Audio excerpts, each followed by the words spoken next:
என்டிஏல இருந்து நீட் ஆஸ்பிரண்ட்ஸ்க்கு ஒரு முக்கியமான ஒரு அனௌன்ஸ்மெண்ட் கொடுத்துருக்காங்க. ஸோ இன்னைக்கு வந்து நேஷனல் டெஸ்டிங் ஏஜென்சில இருந்து ஒரு பப்ளிக் நோட்டீஸ் கொடுத்துருக்காங்க. ஸோ இந்த வீடியோவை ஸ்கிப் பண்ணாம கடைசி வரை பாருங்க. நம்ம சேனலுக்கு புதுசாக இருக்கக்கூடிய ஸ்டூடெண்ட்ஸ் அண்ட் பேரண்ட்ஸாக இருந்தீங்கன்னா ஃபாலோ பண்ணி வச்சுக்கோங்க. நம்மளுடைய இன்ஸ்டாகிராம், டெலிகிராம், வாட்ஸ்அப் குரூப் டிஸ்கிரிப்ஷனில் கொடுத்துருங்க, ஃபாலோ பண்ணி வச்சுக்கோங்க. ஓகேவா? அதாவது வந்து நமக்கு நாளைக்கு வந்து நீட்டோடைய யூஜி அப்ளிகேஷன் வந்து டேட் வந்து நாளைக்கு டெட்லைன், அதாவது ஈவினிங் நைட்டு 11:50 நீங்கள் அப்ளை பண்ணணும். மேபி எக்ஸ்டென்ஷன் கொடுக்குறாங்கன்றது தெரியல. ஆனால் வந்து கரெக்ஷன் விண்டோவும் நமக்கு அனௌன்ஸ்மெண்ட் கொடுத்துட்டாங்க. இன்னைக்கு டேட் படி பார்த்தீங்கன்னா கரெக்ஷன் விண்டோ வந்து கொடுத்துருக்காங்க. ஸோ இதில் வந்து தெளிவாக ஒரு சில டீட்டெயில்ஸ் கொடுத்துருக்காங்க. எல்லாரும் வெப்சைட்லேயே நீங்கள் அஃபிஷியல் வெப்சைட்லேயே போய் பார்த்துக்கலாம். ஸோ இதுதான் வந்து ஃபைனல் கரெக்ஷன் விண்டோ. இதில் ஏதாவது நீங்கள் சேஞ்ச் பண்ணலாம், பண்ணிக்கலாம். இதுக்கப்புறம் ஓப்பன் ஆகாதுன்ற மாதிரியும் நமக்கு சொல்லியிருக்காங்க.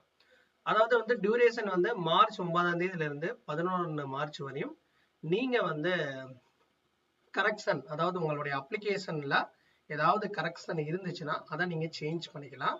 அதுவும் எப்படின்னா ஃபீல்ட்ஸ் ஆஃப் கரெக்ஷன் சொல்லிட்டு ஒரு அனெக்சர் 1 கொடுத்துருக்காங்க. அந்த அனெக்சர் படி நீங்கள் வந்து கரெக்ஷனை வந்து நீங்கள் சேஞ்ச் பண்ணிக்கலான்ற மாதிரியும் சொல்லியிருக்காங்க.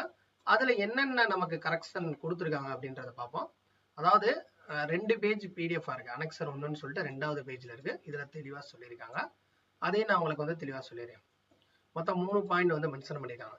ஃபர்ஸ்ட் வந்து 2வது காலம் டேபிள்ல ஆக்ஷன்ஸ், அதுக்கப்புறம் ஃபீல்டு. இதுல ஃபர்ஸ்ட் பாயிண்ட் என்ன சொல்லியிருக்காங்கன்னா, candidates shall be allowed to change any one of this 2 field. இந்த 2 ஃபீல்டுல வந்து ஏதாவது ஒன்று வந்து நீங்க மாத்தணும்னா மாத்திக்கலாம், அலோவ் பண்றாங்க. So father name, qualification, occupation or mother name and qualification, occupation கொடுத்துருக்காங்க. அதுக்கப்புறம் 2வது வந்து candidate shall be allow to change and all the following fields. அதாவது இதில் வந்து பார்த்தீங்கன்னா education qualification 10th 12th, state of eligibility, category, sub category, PWD, சைனு, அதுக்கப்புறம் வந்து நம்பர் ஆஃப் அட்டம்ப்ட். ஸோ இதில் வந்து பார்த்தீங்கன்னா கிட்டத்தட்ட வந்து 6 ஃபீல்டு வந்து நீங்கள் சேஞ்ச் பண்ணிக்கலாம். அதில் தெளிவாக சொல்லியிருக்காங்க. அதே மாதிரியே 3வது candidates shall B allot to change the following based on the permanent and present address. 2 option கொடுத்துருக்காங்க. ஒன்று வந்து எக்ஸாமினேஷன் சிட்டி செலெக்ஷன், அப்புறம் வந்து மீடியம் ஆஃப் த எக்ஸாமினேஷன். ஓகேவா? ஸோ இது ரொம்ப முக்கியமானது. இந்த கரெக்ஷன் விண்டோ வந்து உங்களுக்கு இல்லைனாலும் நீங்கள் ஓப்பன் பண்ணி செக் பண்ணி பாருங்க. அதே மாதிரி நிறைய பேர் அப்ளிகேஷன் போடும்போது யாராவது வந்து நீங்கள் வெளியே யாராவது வச்சு அப்ளை பண்ணியிருப்பீங்க, அவங்க ஏதாவது வந்து ஃபைனலாக நீங்கள் பார்க்கும்போது மிஸ்டேக்ஸ் ஆயிருந்துருக்கலாம். அதை வந்து நீங்கள் கரெக்ஷன் விண்டோ கேரி ஓவர் பண்ணணும்னா பண்ணிக்கலாம். ஓகேவா?